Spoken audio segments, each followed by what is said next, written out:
Okay, great. All right. Well, thank you all so much for joining us today.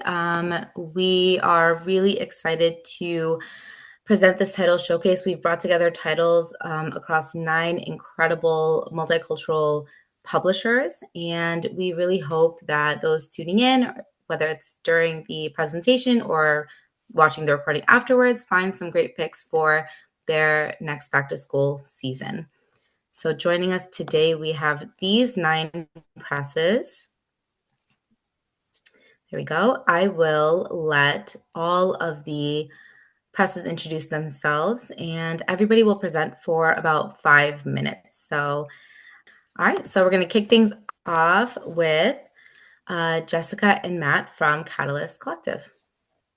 Hi, my name is Matt Powers. I'm going to be introducing today. Catalyst Collective is made up of a number of imprints, as you can see here. We're best known as publishing African writers and illustrators. Today, I'm going to introduce you to Flair Kids book.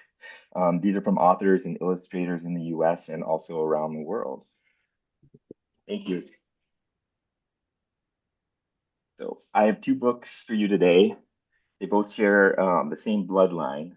Both are 2026 Children's Book Council Award winners, and both are led by funny, lovable animals, and both slip a real message in under the laughs. They are on different shelves for different ages, but between them, you're covering a lot of ground. So let me give you each in a couple of minutes here. So the first one I want to talk to you about is a middle grade reader. It's Chip and Chatty Save the Farm, a CBC librarian favorite winner. So it's librarian approved. Um, Chip is a dog and Chatty is a cat, and their family has left them behind in a strange new home. Then they meet Twinkle, a sly little mouse who grants wishes, and they wish their way out into the countryside, joined by Bingo, a traveling man who can speak their language. They reach a farm where Farmer Nils has gone missing. A grumpy imposter is neglecting the animals, and when Chatty is captured, the whole crew has to band together to rescue her and set the farm apart. So it's funny, it's suspenseful, and it's genuinely big-hearted. I think it'll move because right now, talking animal adventure crews are perennial winners. Books like Hank the Cowdog, The One and Only Ivan, or Fenway and Hattie are moving right now, and this would shelve like right alongside them. It's a found family story in the spirit of the boy, the mole, the fox, and the horse, and it introduces animal welfare gently. Kids are caught up in the rescue, and the values just land on their own. Author Heidi Paul is an equine advocate who spent 11 years as LA Park Ranger mounted trainer. So that love of animals is real and it's projected as a first in the series. The second will be coming out in, I think, February of 2027, and it's Chip and Chatty and the Lost Mule. We think you'll enjoy this book quite a bit. Um, and you're not just adding one title. I think we've gotten great responses from this book, and people will be coming back for that second book too. The second book I want to talk to you is for story time. This is for the young readers, the little kids, and this one won a CBC Kids Favorite Award, so it was chosen by the readers themselves. The premise is wonderfully simple. Bear has a tail, and he wants to know what it's for. Can it help you fly? Asked the bird. Swim? Asked the beaver. Swat bugs? Asked the bison. No, no, and no. And after meeting creature after creature, Bear still doesn't know why he has one. So the real question becomes, does that mean he shouldn't love it? And the gentle answer is that you never need a reason to love your own body. It's built for read aloud.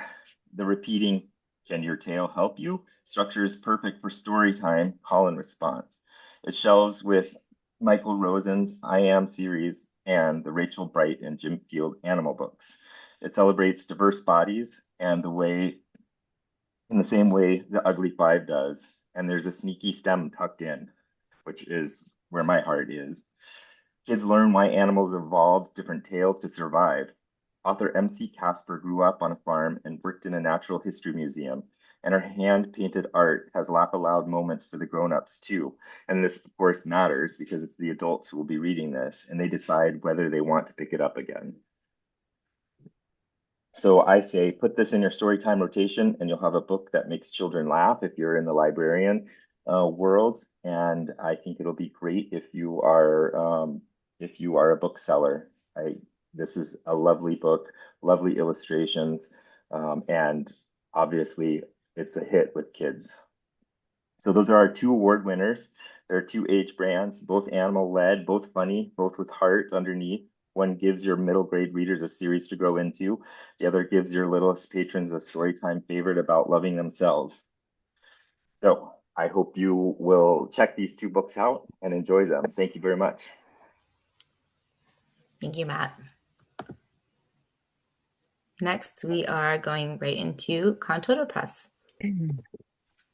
Hello, my name is Naiva Reynoso. I am the founder of Con Todo Press, a Latina-owned publishing company that creates bilingual children's books celebrating Latino joy, culture, and leaders. And we strive to share authentic stories that reflect accurately our everyday joys, preserve our heritage, and inspire future generations. So we have a few books coming out in September, which is right around the corner. The first one is Latino Legends, 52 bilingual biographies of Hispanic heroes. So these are many biographies. Each biography is about 80 words in both English and then 80 words more or less in Spanish. They basically capture the essence of all of these amazing leaders that contributed something to the world, past and present, as you can see from the cover. Some of them are astronauts, some of them are artists, some of them are athletes, some of them are doctors. We have architects. We have a wide diverse of Latinos represented here. And it's, as I mentioned, 52 inspiring true biographical stories from stage to the stars that represent the history of the Americas as a whole, because they cover Latinos from the United States all the way to Argentina. But most of these, even if they are represented from a South American country, they actually did contributions that affect us here in the United States, because a lot of them have won Nobel Peace Prizes or Nobel Prizes in chemistry, etc. So their contributions have really made a difference. Every letter of the alphabet brings new heroes to discover, from activists to astronauts, artists to athletes, and every single letter of the alphabet, as I mentioned, is represented. So 52 bilingual biographies, and this one is great for history classes or for history buffs or empowerment as well, because, as I mentioned, all of these amazing people have done something, and um, they they're light as far as the biographies. They don't get too dense because they are created for a younger audience from first grade to about fifth grade. So we can move on to the next one.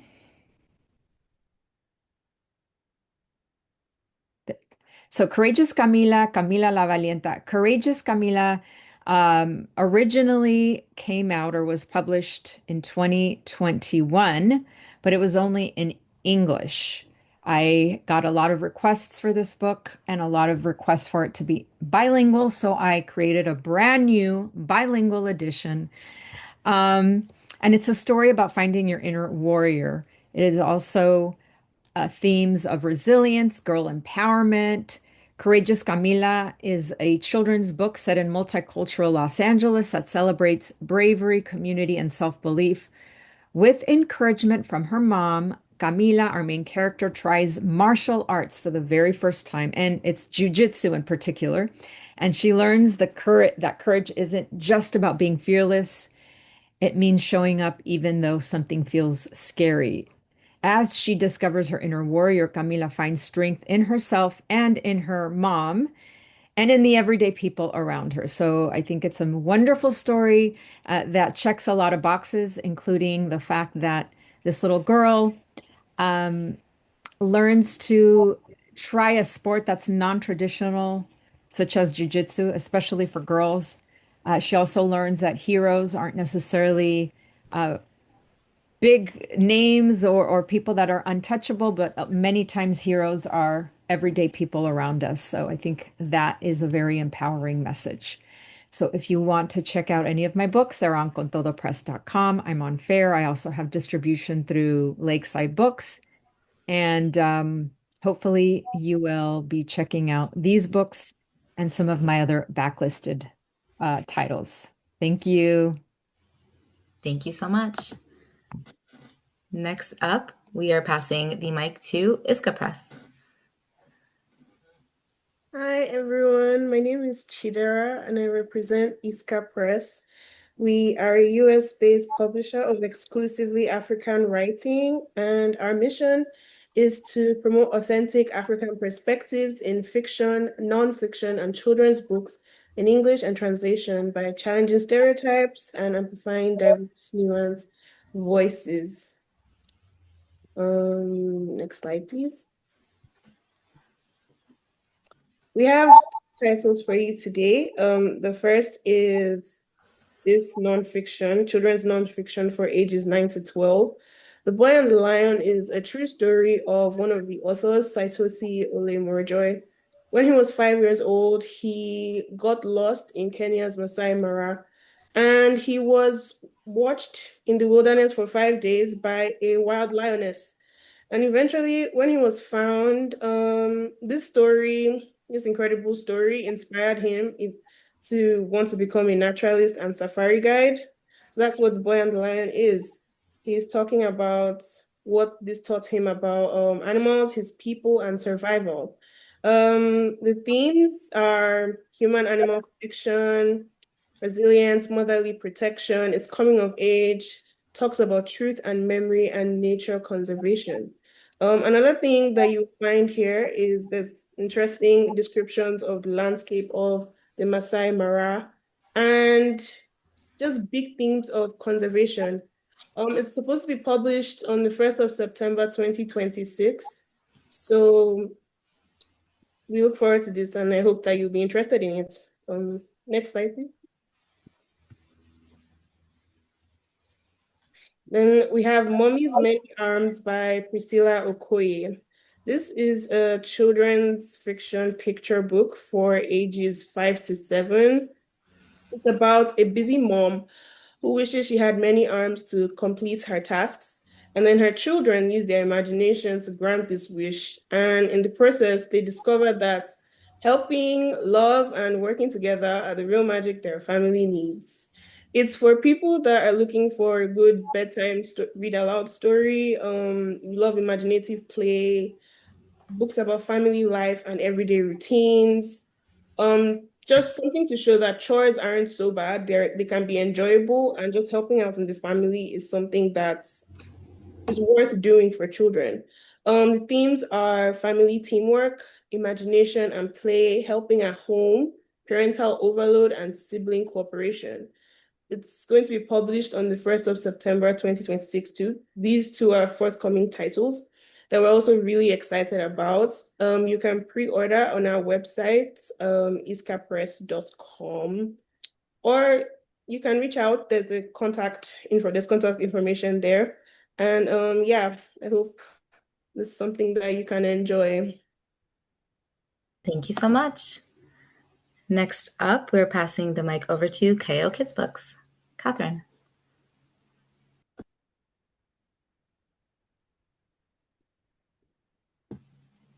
You're muted, Catherine. So sorry.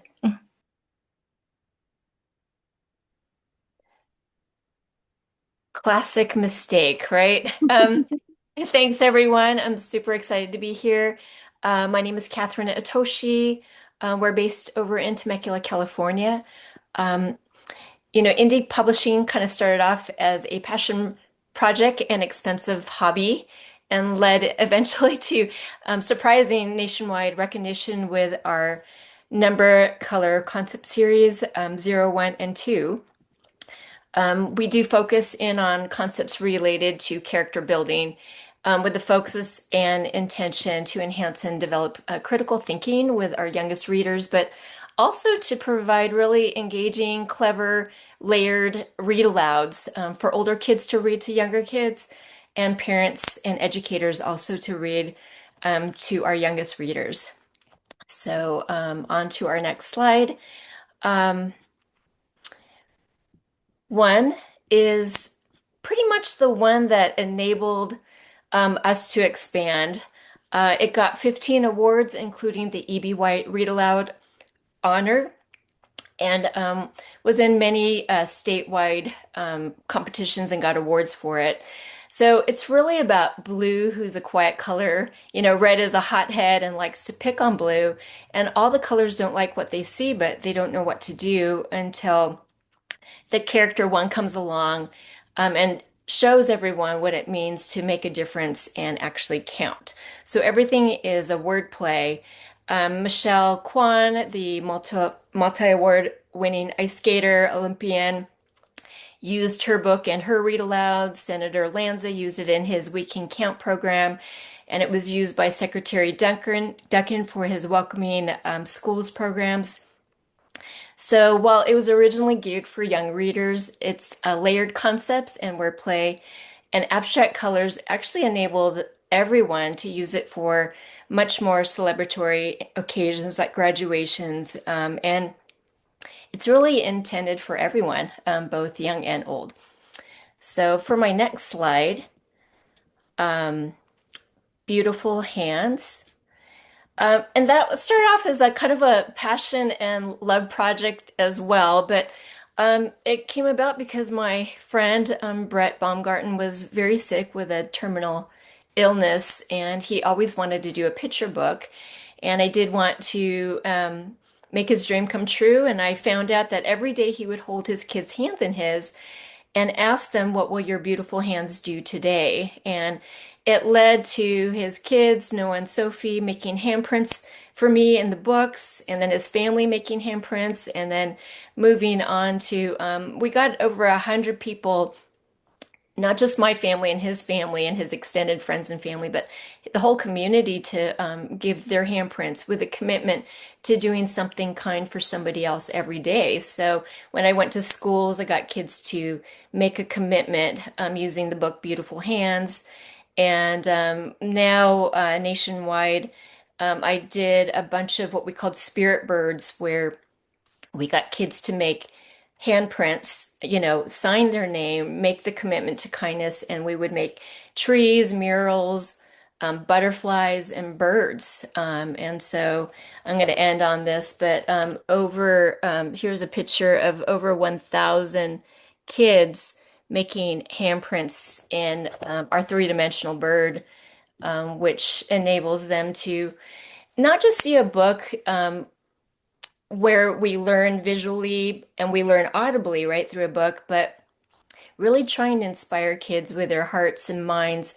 And then the key element that I realized that became important for our books is to provide art activities and teachable kind of activities so that they actually connect all aspects of our senses of feel, touch, as well as hearing and learning um, with the book. And that's what we found out actually through Beautiful Hands, how important that was. And so we have a soft cover coming out in fall and that we're very excited about. And thank you so much. I hope you'll check these two books out. Thank you, Catherine. Next up, I'm passing things over to Math Explorers.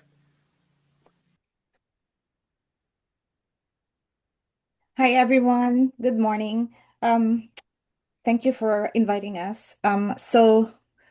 Coming from math presentation, I'm also continuing with the math presentation. Math Stories is all about mathematizing. Children learn by taking part in adventures through connected and meaningful engagement. They problem solve, do hands-on activities, and play math games, all of which are extensions of the stories. So this came about from my doctoral dissertation, where I did a study in low-performing schools, and the children learned in one story what they couldn't learn in one semester in the classroom. So adults or the school system has divided math and reading as separate subjects, but actually, children and even adults, when we think, we don't separate both elements or both subjects. So that's one of the reasons why it works, is because kids follow the story, and they're able to make math sense of situations and challenges and all sorts of difficulties that the characters experience. So my what makes a difference is instead of asking what is 1 plus 1, Math Explorers asks, how many ways can you make two? This is not a harder question. It is a fundamentally different kind of question, one that builds flexibility, creativity, and mathematical confidence all at the same time. So um, we have 4 books now. Maya and Ramon have a problem. The shirt they made for a very tall man is missing some buttons. Discover equations by exploring how to make bigger numbers with smaller numbers, by adding two, putting together, and using math symbols to solve real-world problems. And then Manuel's Shape Studio is famous for making tabletops out of different shapes. One day, a family comes to visit. They want a tabletop made of animal shapes. Explore how shapes make shapes. How can we use triangles to make animal shapes? Help Jessica's family figure out how triangles create polygons and animal shapes.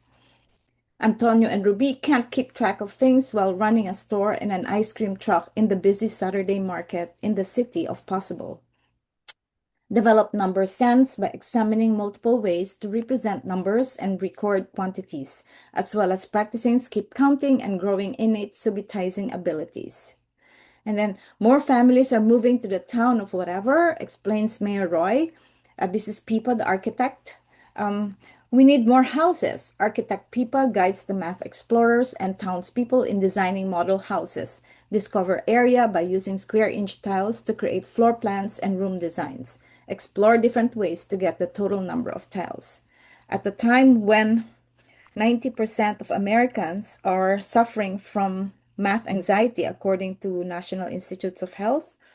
And at 4th grade, students decide they are not capable of doing math. They are not math smart. That affects their future career paths. So Math Explorers, I'm just starting to distribute it. So I would be very happy to meet with anyone, connect with anyone who would be interested in bringing this to children in schools. Thank you so much. Oh, Oh, sorry. Yeah. touch base So on I just as if you look at this, the stories make math meaningful, joyful, and fun for kids. So they also develop curiosity, sense making, creativity, and problem solving. These are mathematical abilities. So this is the process that they go through. And with Math Explorers, the stories give purpose to math ideas and processes. The story elements make math ideas comprehensible. So it makes math fun. Yeah. Wonderful. Okay. Oh, there's more here. So that's an example of how characters get into trouble, and how, when they look outside, they see this post and they see two and two in every post, and they start counting, and it's not enough. It's the train is too fast, so they decide if they count 2, 4, 6, they skip count, then they can count faster. Okay. I guess that's it. Thank you. Wonderful. Thank you so much. I'm going to pass things over to my co-publisher. I didn't introduce myself in the beginning. My name is Suhani. I'm co-publisher at Samba Shivan and Parik, and my co-publisher Ambika is going to be presenting the titles we have for you today. So, good morning, everyone. We are Sambashivan and Parik. We are the co-publishers, Suhani Parik and Ambika Sambasivan. And we publish stories that are geared towards readers who are growing up across cultures and between geographies across cultures.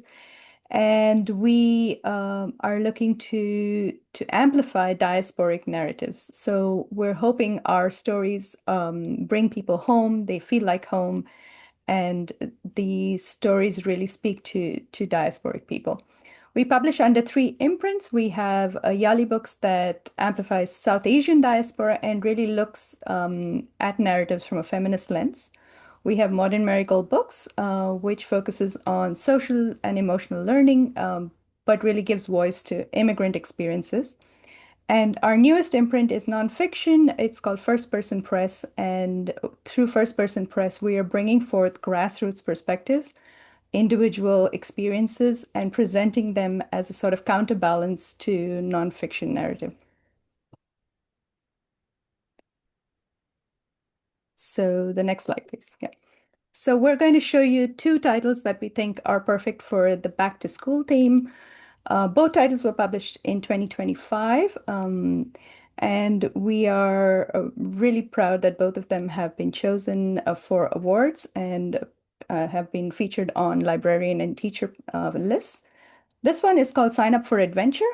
This was a book we actually licensed from India, originally published in India by the prolific and wonderful Lavanya Karthik. When we acquired this title, we looked to contextualize it in the North American market, make it suitable for audiences here. This is a beautiful story of a friendship between a deaf and hearing child in a class, told from the perspective of the hearing child. The hearing child truly wants to connect with this really cool guy who's in class, but he can't sign and he's not sure how to communicate. And their friendship evolves with the hearing child learning sign language. The deaf child and the hearing child make comics together, and a beautiful friendship blossoms between the two. The backstory of the book is as beautiful because when we were doing the North American edition, we contacted deaf educator and author Rachel Zemak.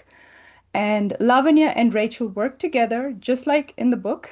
A deaf person and a hearing person worked together on the book, developed a beautiful friendship, and this wonderful book is a culmination of their efforts. And we're very proud that it received a starred Kirkus review and has been picked by both teachers and librarians as a favorite pick for this year.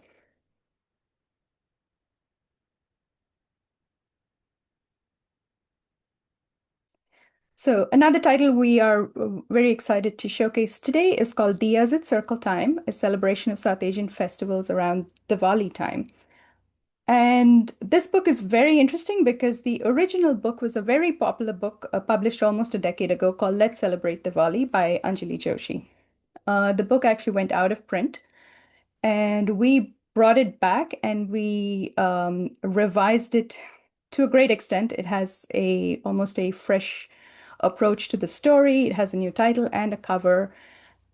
We were able to sort of decenter Diwali as the primary South Asian festival during fall, and we were able to give space to many other celebrations that occur at the same time in South Asia. So we have representation from the Sikh community who celebrate Bandi Chor Divas. We have a Jain community that celebrates their version of Deepavali with a totally different backstory. We have the Nepali celebration of Tihar, which is also brought about in this book. This book is a very sweet read for grades K to 2. It's perfect for circle time because you can bring kids together in a kind of share situation, which is what the children in this story do. And it showcases the diversity of our heritage and our cultures at this time.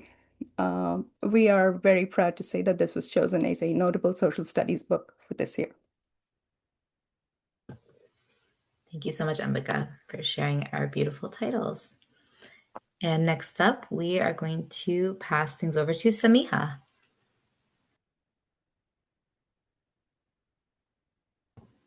Sorry, just unmute yourself, Samiha. Thank you very much. Sorry about that.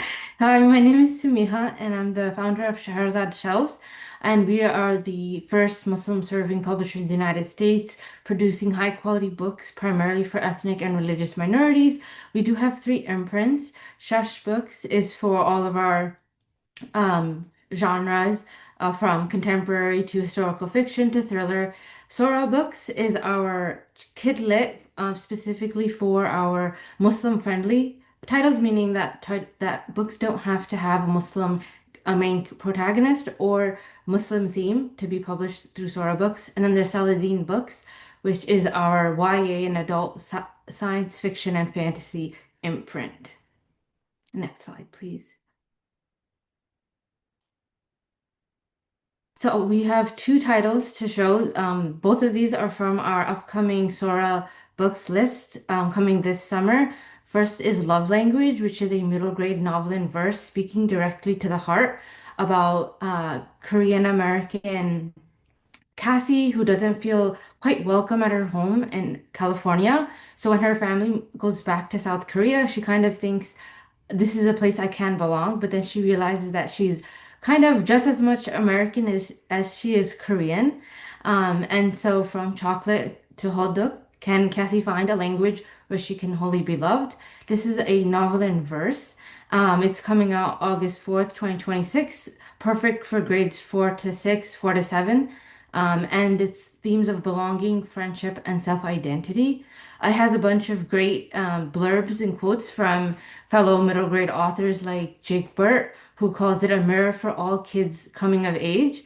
Then there's also from Samara Shankar, who says it's a fascinating look into unique aspects of Korean culture with the universally relatable struggles of growing up.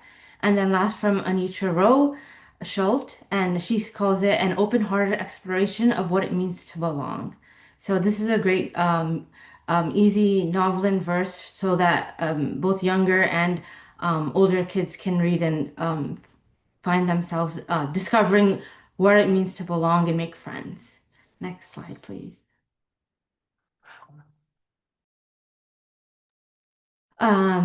The next one I have is called The Tree Dragons of Indonesia. It's book one of the Library Guardian series, and I like to call it um, Magic School Bus meets the Wildcrats, and it's about science being fun, loving your local library, and it's where science and adventure meet. It's perfect for grades 2 to 5, and it's about a fifth grader named Evan who's determined to find something cool at the library to present for his research project. He wants to impress his former best friend Oliver into being his friend again and maybe get his crush's attention, but the library has different ideas. One minute he's standing in the library doing some research, and the next he's in the middle jungle of Indonesia, face to face with the live living dragon. So it's about this book one of the series. It teaches children about having fun at the library, making friends, and also about conservation and how science can be fun. So I hope any of these two titles can be great additions to your library and shelf. Thank you. Thank you, Samiha. And next, I'm passing the mic to Shout Mouse Press, Dave. Hi, folks. My name is Dave Ring. I am the publishing manager at Shout Mouse Press. We are a nonprofit press based in Washington, D.C., where in addition to offering writing workshops and training authors on public speaking, we publish work written by young people here in the DC area. Now you can see here a cohort of our youth authors at a recent author talk training, along with our programs director, Alexa Patrick, and author Afosu Jones-Cordy. And yeah, that's the Shout Mouse megaphone in full effect. We publish board books like the Mini Mirrors series, written by teen moms currently in college, bilingual children's picture books like our Beyond Borders series, celebrating immigrant stories, and YA, ranging from graphic memoirs like Bolsa Sin Fronteras to multimedia anthologies like last summer's The Light Looks Like Me, Words on Love, and Queer Youth. In that vein, let's get to two of those YA books that we're hoping will be a good fit for back to school in the fall. This first one is called Stubborn Roots, Poems to Plant a Better World. This anthology will be coming into the world at the end of October 2026 with a launch at Planet Word, which is the language and literacy museum here in DC. The book includes poetry from 18 young people of underrepresented backgrounds, along with personal essays about their journey towards activism. It includes arted black and white portraits by cover artist Sylvia Ahmad, and also a foreword by Kimon Felix, who is a strategist, poet, and author of Let the Poets Govern. We were also lucky enough to have Kimon join our young people for author talk training as well. So delighted to have her in the book. This book of poems serves as an urgent call for the transformative power of art and is a must-have for young readers looking to develop their connection to social justice. You can see too, there's a lovely blurb there from Clint Smith about how these poems and essays have changed me. Clint was also kind enough to mentor these young authors during the workshop where they were working the poems. So that's Stubborn Roots coming out this fall. Next slide, please. Showing that we are dedicated to orange covers, it seems. Right before us, Like a Flame was our fall 2025 young adult title. The subtitle is Igniting a New Generation of Writers. This landmark anthology includes excerpts from more than 10 years of Shell Mouse Press titles, along with author interviews, insights from our editors. So Kathy Crutcher, our founder, is one editor, and then Sasa Akio, one of our youth authors, is the other editor. And then there's also work written by more established adult authors that are part of our Shout Mouse community, some of which were written in conversation with the pieces that are excerpted here and right before us. The book also includes the prompts that the young people use to write these books and stories, with the intention that that might be useful for other young people who are looking to write their own work. The foreword for this book is written by Shout Mouse Megaphone board member Elizabeth Acevedo, author of The Poet X and Baffling Land.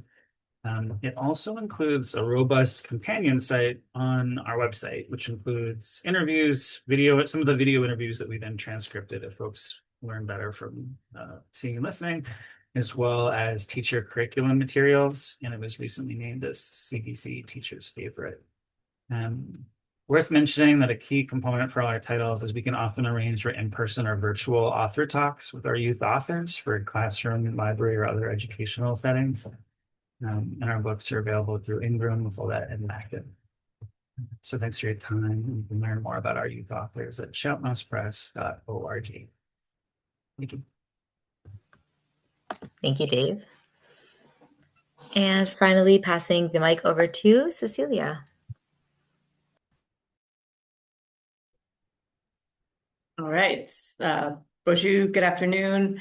My name is Cecilia Lapointe. I'm the founder and executive director of Wabajiak Press and Foundation.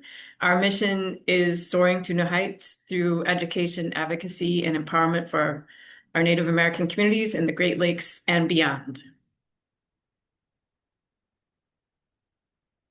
Next slide. This one will be great for back to school. It's one of our most popular books, and the title is Ajijak or Crane. And so we recommend it definitely kindergarten through fourth grade, though we encourage kids of all ages to read it and enjoy it. It is a 100% bilingual children's book in Ojibwe and English. For those of you that don't know here, the Ojibwe community is part of the Anishinaabe Nation, which is one of the largest Native nations in US and Canada. We cover about 7 states and 4 provinces.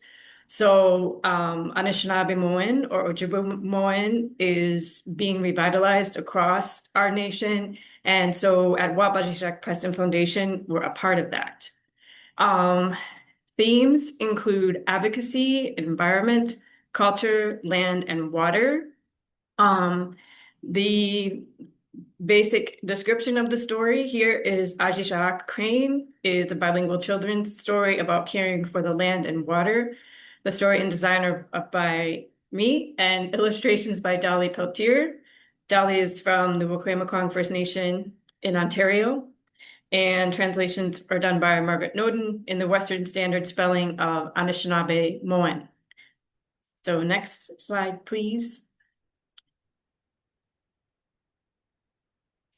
The next book, which we think would be also very wonderful for the back to school theme, is one of our newest titles, which was published last year, Little Bear, Little Berry. It is not 100% bilingual, but it is English with an Ojibwe glossary. So themes include culture, family, love. And Little Bear, Little Berry is about love. Hence, for the cover, we wanted to showcase this. But also the heart and the strawberry you see are a theme in the culture. So in the Anishinaabe culture, the strawberry is translated as heartberry. It's actually Odaman or Odaman, depending on where you're at and in the nation. The message of love is interwoven with culture, family, the forest, birds, flowers, and adventure. The story is by me and illustrations by Claire Shannon Akawenzi. She's from the Chippewas of Nawash First Nation in Ontario. The book design is by Illustrata. And yes, that is basically what it's about. So much for joining us, whether it's right now or if you're tuning in after to watch the recording. We are very, very excited to present all these titles to you and hope that you've found some great new additions, all great new additions for your shelves for the fall. Ambika, did you want to add anything else as we wrap up? Just a note for all participants, we will share the recording and links to all the presses here so you can check out their entire catalog in your own time.